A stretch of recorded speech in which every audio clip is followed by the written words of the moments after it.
Bukayo po. Ate, kuya, bukayo po. Boss, ano pong binibenta natin dito, boss? Bukayo po. Bukayo. Apo. Magkano, boss? 50 per tab po.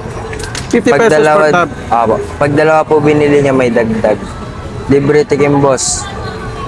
Basta wag niyo lang ubusin. Yun, no? Libre tikim, wag lang ubusin, boss, no?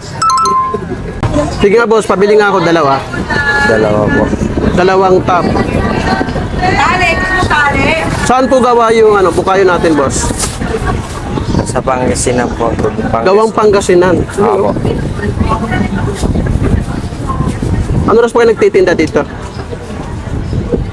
11 to, ano po? 11 to 9. 11 to 9 p.m. Ayun. Apo. So, madalas po ba kayo nagtitinda dito, boss? Minsan lang po. Minsan lang. Apo. Tuwing anong araw po kayo nandito?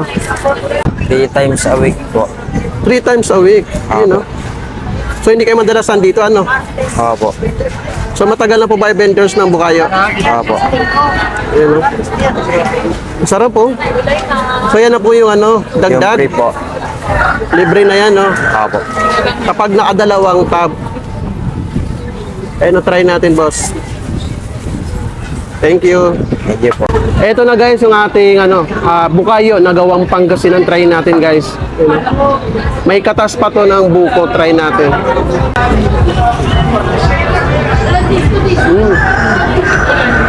Ang sarap.